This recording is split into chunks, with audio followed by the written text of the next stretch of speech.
যেদি শিশুৱেও দিনে ৰাতিয়ে পঢ়া শুনা কৰিব, মাত্ৰ ইয়াৰ বাবে মাতৃগৰাকীয়ে পকেটত ৰাখক এই ৰঙৰ এখন ৰুমাল। গতিকে বন্ধুসকল, প্ৰথমেই মোৰ চেনেল টিপছ ABC 101লৈ আপোনালোকক স্বাগতম জনাইছো। আপোনালোক কেনে আছে? ভালে থাকক, সুস্থ থাকক আৰু সদায় দৰে এই চেনেলৰ প্ৰতিটো ভিডিঅ' উপভোগ কৰক। বন্ধুসকল, আজিৰ ভিডিঅ'টো হ'ব খুবেই গুৰুত্বপূৰ্ণ। গতিকে ভিডিঅ'টি স্কিপ নকৰাকৈ শেষ পৰ্যন্ত চাই গৈ থাকক আৰু এতিয়া আহক ভিডিঅ'টি আৰম্ভ কৰি লওঁ। বন্ধু বান্ধৱীসকল, বৰ্তমান সময়ত সকলো মাক দেউতাকৰে ডাঙৰ সমস্যা হ'ল যে তেওঁলোকৰ সন্তানে পঢ়া শুনা কৰিব নিবিচাৰে। পঢ়া শুনা বাদ দি খেলা ধূলা বা মোবাইল আদি চাই ব্যস্ত থাকিব বিচাৰে। গতিকে আজিৰ ভিডিঅ'টি সেই মাক দেউতাকসকলৰ বাবে যি নিজৰ সন্তানক বুজাই বুজাই দুখিত ও চিন্তাত পৰিছে, কিন্তু সন্তানে মুঠেও পঢ়িব নিবিচাৰে। মাক দেউতাকে সন্তানটি ভালভাৱে পঢ়া শুনাত যাতে মনোযোগী হয় তাৰ বাবে বিভিন্ন কৌশল ও চেষ্টাও কৰি থাকে, কিন্তু ল'ৰা ছোৱালীয়ে লিখা পঢ়াত একেবাৰেই মন দিব নিবিচাৰে। সেয়েহে সেইসকল অভিভাৱকৰ বাবে আজিৰ ভিডিঅ'টি খুবেই গুৰুত্বপূৰ্ণ। গতিকে আজিৰ ভিডিঅ'টি সামান্য অংশও আপুনি এৰি নাযাব আৰু ভিডিঅ'টি খুব মনোযোগ সহকাৰে চাই গৈ থাকক। বন্ধু বান্ধৱীসকল, আপুনিও এইটো আপোনাৰ বা অন্যৰ ঘৰতো নিশ্চয়কৈ দেখিছে হয়তো। আজিকালি ল'ৰা ছোৱালীবোৰে পঢ়া শুনা বাদ দি খেলা ধূলা আৰু মোবাইল চাবলৈ বেছি পচন্দ কৰে, আৰু ইয়াৰ বাবেই কিছু ল'ৰা ছোৱালীয়ে পঢ়া শুনাত মন বহাব নোৱাৰে। এইটো মাত্ৰ এখন ঘৰৰ ঘটনাই নহয়, আজিকালি সাধাৰণতে সকলোৰে ঘৰতেই এই ঘটনা ঘটিছে। যদিহে আপুনি চাপ দি যিকোনোভাৱে আপোনাৰ সন্তানটিক পঢ়া শুনা কৰিবলৈ বাধ্য কৰে, তেন্তে কি হ'ব? শিশুটিয়ে পঢ়া শুনা কৰিবলৈ নিবিচাৰিবও পাৰে। গতিকে ইয়াৰ বাবে আপুনি কি কৰিব? ইয়াৰ বাবে আপুনি সঠিক আৰু উচিত বুদ্ধিমত্তাৰে আপুনি এনে কিছু ব্যৱস্থা লওক যাতে শিশুটিয়ে নিজেই পঢ়া শুনাৰ প্ৰতি আগ্ৰহী হয়। বন্ধু বান্ধৱীসকল, ইয়াৰ উপৰিও আজিৰ ভিডিঅ'টিত এনে কিছু উপায়ৰ বিষয়ে ক'বলৈ গৈ আছো, যি উপায়ৰ মাধ্যমত আপুনি আপোনাৰ সন্তানটিক পঢ়া শুনাৰ প্ৰতি অধিক আগ্ৰহী কৰি তুলিব পাৰিব।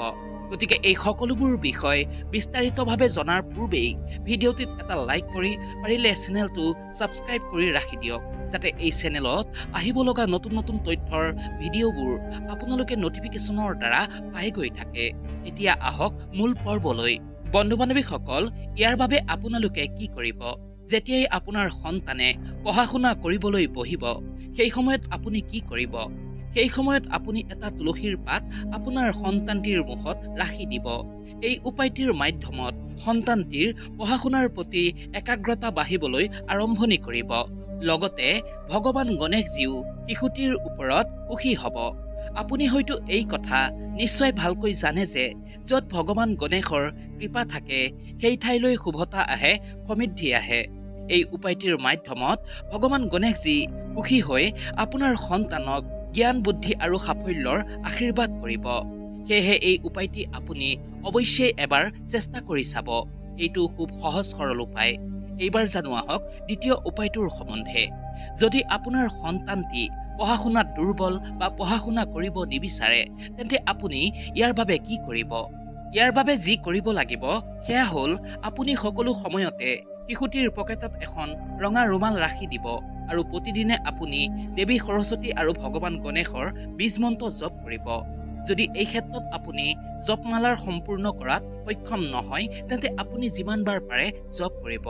এবাৰ, 3 বাৰ বা 5 বাৰ হ'লেও জপ কৰিব পাৰে। বন্ধুসকল, এইটো হৈছে এটা সহজ উপায়। গতিকে এই উপায়টি এবাৰ আপুনি চেষ্টা কৰি চাওক, বহুতো ভাল উপকাৰ পাব আপুনি।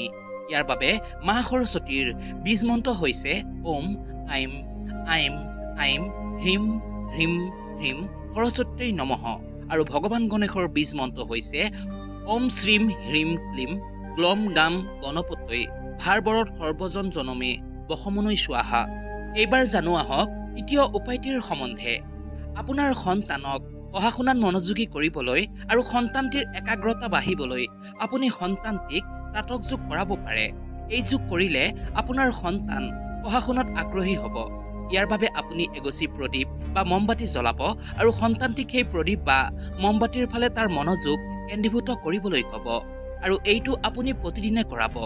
এই উপায়টিৰ মাধ্যমত সন্তানৰ মনত একাগ্ৰতা বাঢ়িব। এই সাধনাই মন আৰু বুদ্ধিক একাগ্ৰ কৰি তুলিব আৰু চকুৰ অলসতা দূৰ হ'ব। এইটো এটা সহজ উপায়। এই উপায়টো আপুনি খুব সহজেই কৰিব পাৰিব। বন্ধু-বান্ধৱীসকল, এইবাৰ জানিম চতুৰ্থ উপায়টোৰ সম্বন্ধে। আপোনাৰ সন্তানে যি বিষয়ত নিজকে দুৰ্বল বুলি ভাবে, সেই বিষয়ৰ বহি বা কিতাপৰ মাজত আপুনি বৃহস্পতিবাৰে এটি ময়ূৰ পাখি ৰাখি দিয়ক। হয় বন্ধুসকল, আপোনালোকে ঠিকেই শুনিছে। আপোনাৰ সন্তান যিটো ছাবজেক্টত দুৰ্বল, সেই বিষয়ৰ কিতাপ বা বহীৰ মাজত আপুনি বৃহস্পতিবাৰে এটি ময়ূৰ পাখি ৰাখি দিব। স্বৰশাস্ত্ৰৰ অনুসৰি এইটো কৰিলে আপোনাৰ শিশুটিৰ সেই বিষয়ৰ প্ৰতি ৰুচি আৰু আগ্ৰহ বাঢ়িব আৰু লাহে লাহে সেই বিষয়ৰ প্ৰতি আগ্ৰহী হৈ পঢ়িবলৈ আৰম্ভণি কৰিব। এইবাৰ জানো আহক পঞ্চম উপায়টিৰ সম্বন্ধে। ইয়াৰ বাবে সকলো সময়তে নিজে পঢ়া কিতাপ বহীক সন্মান জনাই ইয়াক সযতনে ৰখা উচিত। কেতিয়াও পঢ়া টেবুলত কিতাপ পত্ৰ লেতেৰা কৰি বা থান বান কৰি ৰাখিব নালাগে। কিতাপ আৰু বহীৰ প্ৰতি সন্মান জনাই ইয়াক সদায় পৰিপাটিকৈ ৰাখিবৰ বাবে যত্ন কৰিব লাগে। কিতাপ বহী সদায় কভাৰ লগাই ৰাখিব লাগে। কিতাপ বহী বা পঢ়া টেবুলখন সদায় পৰিপাটিকৈ ৰাখিলে মা সৰস্বতী প্ৰসন্ন হৈ জ্ঞানৰ বৰদান দিয়ে। গতিকে সন্তানক সদায় নিজৰ কিতাপ বহীবোৰ খুব সুন্দৰকৈ আৰু পঢ়া টেবুলখন পৰিপাটিকৈ ৰাখিবলৈ শিকাব লাগে। এইবাৰ জানিম ষষ্ঠ উপায়টিৰ সম্বন্ধে। যদিহে আপোনাৰ সন্তানে মন লগাই পঢ়িব নিবিচাৰে, তেন্তে জন্ম ৰাশিত গ্ৰহৰ অশুভ প্ৰভাৱ থাকিব পাৰে। ইয়াৰ বাবে আপুনি কি কৰিব? ইয়াৰ বাবে আপুনি যি কৰিব লাগিব সেয়া হৈছে পঢ়া শুনা টেবুলখনত এখন ৰঙা কাপোৰ পাৰি দিয়া উচিত।